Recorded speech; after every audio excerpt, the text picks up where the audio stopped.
friends, and welcome back to another book tasting. This week, we'll be tasting Zoe and Sassafras, Dragons and Marshmallows. And let me just say, this is such a magical book and a great start to a wonderful series. Now, as you can see, I don't have the book again this week, and that's okay because we are going to taste it on Hoopla. And after I tell you all about this book, I'll go ahead and show you how to get to Hoopla and how to check out the book on Hoopla. And I might even read one of my favorite chapters too. So, Zoe and Sassafras.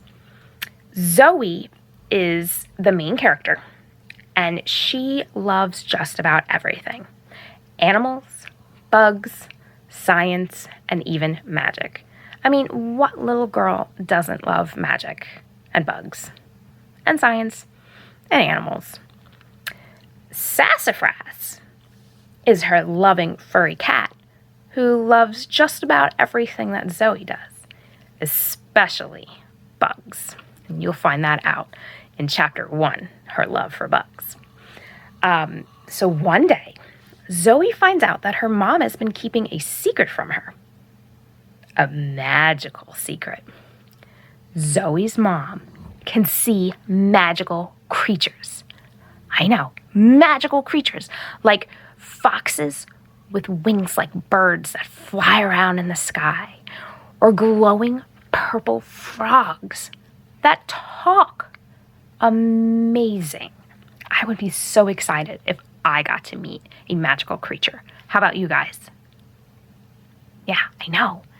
So, she also finds out that her mom is keeping another secret. Zoe's mom is a magical creature doctor. She can heal and help all these magical creatures if they are sick or if they are hurt. She helps them get better and then releases them back into the wild. Now, Zoe is so excited about this, especially when she finds out that she can see magical creatures too. And she cannot wait to help her mom help these magical creatures as well. One of Zoe's first patients is a baby dragon, so small and so cute. It has the saddest eyes and can barely lift its head. So Zoe must figure out what is wrong. But how? Nowhere in any of her mom's journals is how to take care of a dragon. So her mom has never taken care of a dragon.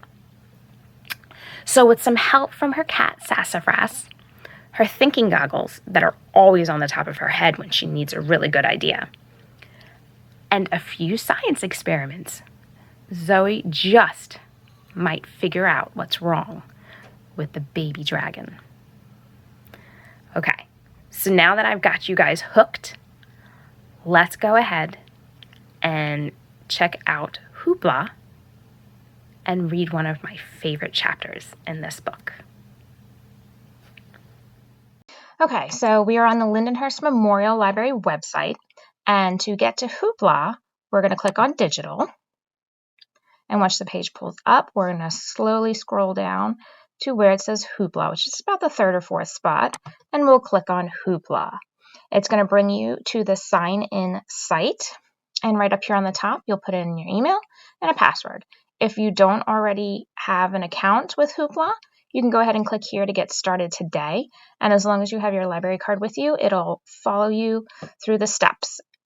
So I'm going to go ahead and put in my email and password and go ahead and get started. Now it's kind of like when we were on Liveberry before, when we were checking out an ebook last week. And so simply you'll just click on right here into the box up top and we'll type in Zoe and Sassafras and then hit enter. And it'll pull up all the books under the title Zoe and Sassafras. Now this is a series, So as you can see, there are about 7 more books after Dragons and Marshmallows, which is right here, and that's the book that we're going to read today. And we'll just simply click on it, and it'll bring it up. Now, normally right down here, it'll say borrow, but I've already borrowed it. I've already read it. So it just says resume for me. So I'm going to go ahead and click on resume, and it'll bring me right up to my ebook. And there is my cover, Zoe and Sassafras, Dragons and Marshmallows. Now, it has pretty much the same features as in Library or the Libby.com app. And as you can see right up here is your bookmark. And then over here on these 3 lines, if you click it, it's kind of like your toolbar. And this right here, settings, is a wonderful feature for here because you can brighten the screen. You can change the font of the story if you'd like. You can change the size of the text if it's too small or too big. And then you can also change the background colors to make it easier for you to read, along with all these other wonderful settings that you can use. I'm not going to do any of that today. Now, if you want to turn the page, you're going to bring your little hand all the way to the side, and an arrow shows up. You're simply going to click on that, and it turns the page for you. Another great feature is that on the table of contents, it has all the chapters. And if you can see, they're blue, which usually means when you're online that it's a clickable link. And sure enough, your little hand points up and you can click on every one of these chapters and skip right to it, which is so awesome. So we're going to go ahead and get started on reading. And I'm actually going to skip to chapter 6. And chapter 6 is when she, or Zoe, and Sassafras meet their very first patient, the baby dragon. So chapter 6, the doorbell rings. The next day, I stayed right by my mom's office listening. Nothing happened. The day after was the same. Not a peep from the bell. But on the 5th day, there I was, reading on the couch, when at long last I heard the magical tinkling sound. I popped up so fast, I catapulted Sassafras out of my lap. That's Sassafras right there. He went flying through the air and let out a yelp, but landed on his feet. Sassafras gave me a grumpy stare, but then his ears turned toward the bell.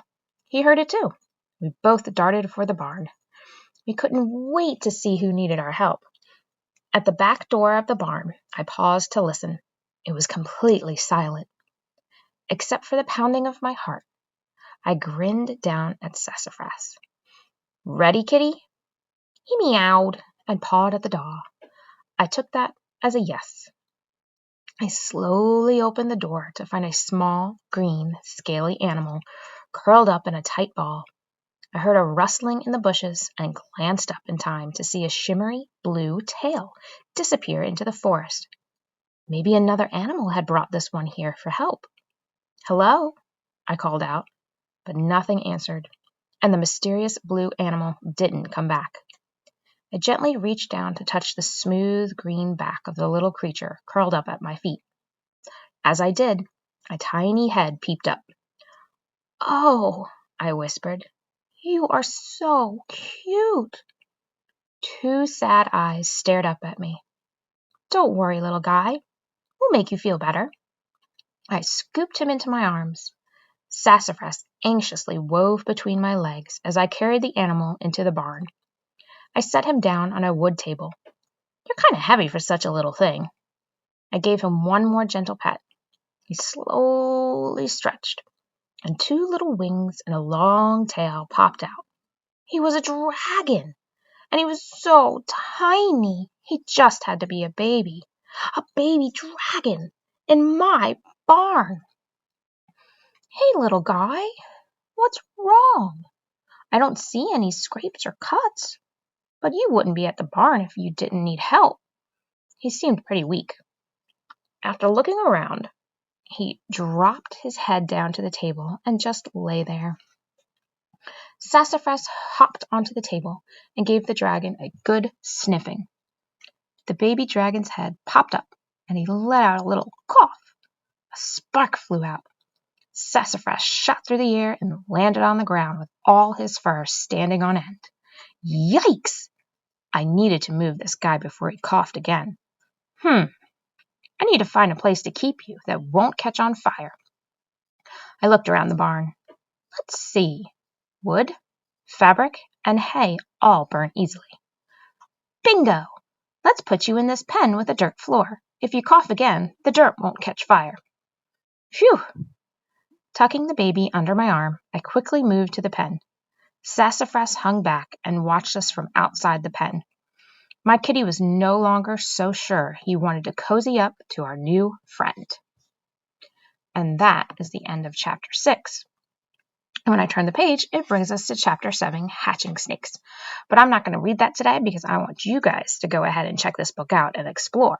So, since I want to come back to this later, I can just go ahead and click on my bookmark right here, and it'll hold my place. So the next time I come in, it'll open right up to Chapter 7, Hatching Snakes. If you want to know what's wrong with the baby dragon and find out how Zoe and Sassafras help it, then you definitely want to check out Zoe and Sassafras, Dragons and Marshmallows today. Happy reading, guys, and I'll see you next week.